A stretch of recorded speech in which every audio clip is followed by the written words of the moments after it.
السلام عليكم ورحمة الله وبركاته. مرحبا أصدقاؤنا الأعزاء، وأهلا بكم في حلقة جديدة وحكاية ممتعة ومفيدة من برنامجكم يحكى عنه. عنوان حلقتنا لليوم عن حسن الظن، حيث تقول الحكاية أنه كان هنالك ولد اسمه يوسف، وكان يوسف ولد طيب وخلوق، وكان يوسف يحب الخير لكل الناس، ودائما ما يحب تقديم المساعدة للآخرين، ورغم أنه كان من عائلة غنية جدا إلا أنه لم يكن يتكبر على الناس أو يعاملهم بتعالي أو استهزاء، حتى أنه كان يقوم بمساعدة الفقراء في البلدة، كما يقدم المساعدة للناس وبالذات لكبار السن. وكان ليوسف صديق حميم اسم هذا الصديق هو مالك، وكان مالك من عائلة فقيرة، والفوارق بين العائلتين كبيرة، لكن تلك الفوارق المادية لم تمنع الصداقة، فقد كانت صداقتهما قوية جدا جدا، حتى أن الأولاد كانوا يستغربون من ذلك. كيف لهذا الولد الغني من عائلة غنية أن يكون له صديق فقير؟ وكانوا يقصدون مالك، حتى يوسف تحدث مع والده في أن يجعل مالك يدرس معه في نفس المدرسة، بدلا من المدرسة البعيدة التي كان يذهب إليها مالك. وبالفعل تحدث والد يوسف إلى إدارة المدرسة، والتي وافقت على الفور، لذا كان الصديقان يذهبان في نفس المدرسة، يذهبان مع بعضهما البعض ويتفرقان بعد نهاية اليوم الدراسي، فيذهب كل واحد إلى منزله لأداء الواجبات ومساعدة الأهل في إنجاز المهام، ثم يلتقيان ليلعبا مع بعضهما البعض. وكان التلاميذ أيضا يتعجبون من صداقتهم، لكن لم يؤثر ذلك كله على الصداقة، فقد كانت العلاقة بينهما ممتازة جدا،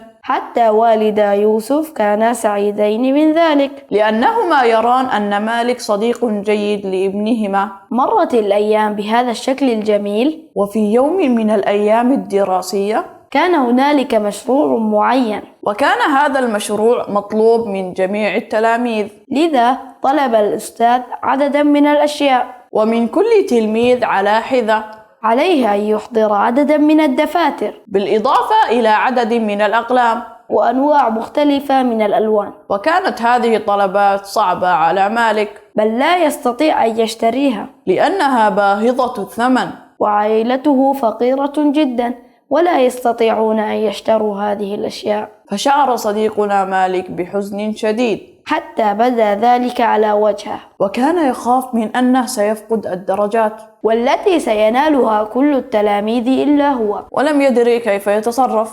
وبنهاية اليوم الدراسي، وبينما كان يوسف ومالك يعودان كعادة كل يوم يذهبان سويا إلى البيت، رأى يوسف أن صديقنا مالك حزين، فسأله: لماذا أراك حزين يا صديقي؟ قال له مالك بحزن: لا شيء. نظر يوسف طويلا إلى مالك، ثم قال له: لا، أنت حزين، وهذا ظاهر على وجهك يا صديقي، أخبرني إذا كان هناك شيء يزعجك. لكن صديقنا مالك كان عزيز النفس، وكان عفيفا جدا وقنوع، وقد رضي بما قسمه الله له ولأهله، فرغم فقرهم لكنه لا يسأل الناس، أو يقول: إنني فقير أحتاج إلى مساعدة، وكان يقول في نفسه: يجب علي أن أدرس، ويجب أن أتعلم حتى أصبح مهندسا كبيرا، وأقوم بمساعدة أهلي عندما أكبر، وسأبني لهم بيتا كبيرا. حتى أنه دائما ما كان يحكي هذا لصديقه يوسف والذي يسعد بذلك. لكن كيف سيتصرف في هذه المشكلة؟ ستعرفون هذا يا أصدقاء، لكن بعد فاصل قصير. فاصل ونواصل.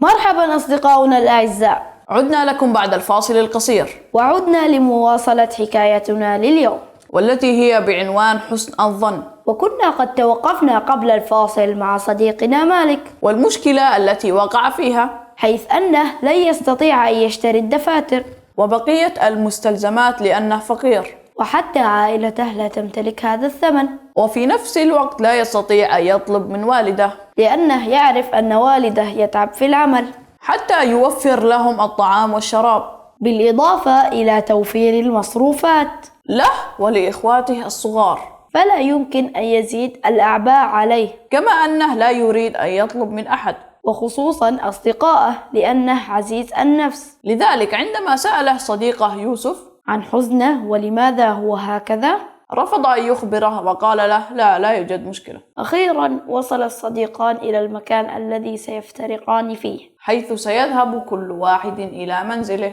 وكان الحزن باديا عليهما الاثنين. وعندما وصل يوسف إلى المنزل قابله والده أمام مدخل البيت، فقال له لماذا تبدو حزينا يا يوسف؟ قال له يوسف لقد رأيت صديقي مالك حزين، لكنه لم يخبرني سبب حزنه، لذلك أقول في نفسي ربما أنا السبب. قال له والده لا عليك، إن شاء الله سيزول ذلك. ثم سأله هل طلب الأستاذ منكم شيئا في المدرسة؟ فقال يوسف نعم تذكرت، لقد طلب الكثير من الأشياء. قال له والده حسنا اذهب وارتاح، ثم سنذهب في المساء لشرائها. وتذكر قائلا وماذا عن صديقك مالك؟ وهنا قال يوسف صحيح لابد أن نشتري له هو أيضا، ربما هو سبب حزنه. قال له والده حسنا سوف نشتري له، ولكن أنت ستتصرف في إعطائها له.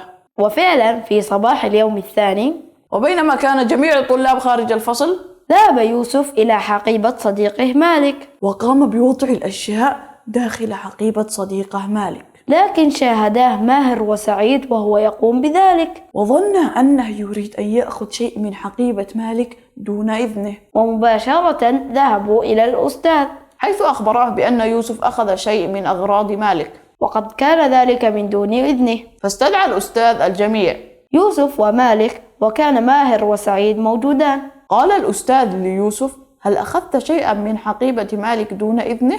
استغرب يوسف من ذلك وأجاب بالنفي. فقال الأستاذ لمالك فلتنظر إلى حقيبتك، هل فقدت شيئا ما؟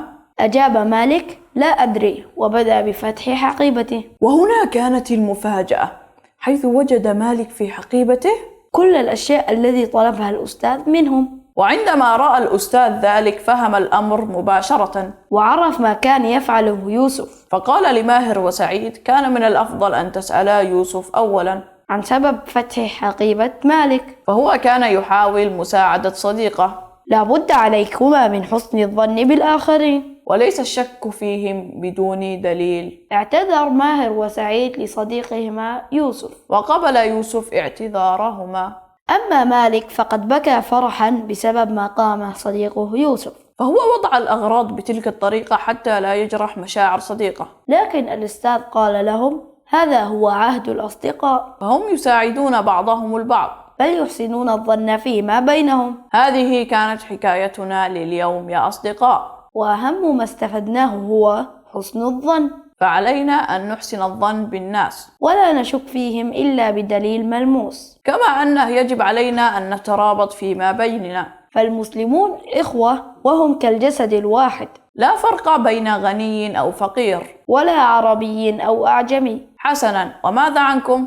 أرسلوا لنا ما استفدتموه من الحكاية. انتهت حكايتنا لليوم يا أصدقاء، على أمل أن نلتقيكم في حلقة قادمة. هذا صديقكم عبد السلام ناصر يحييكم، وصديقكم موفق ناصر. إلى اللقاء يا أصدقاء، إلى اللقاء.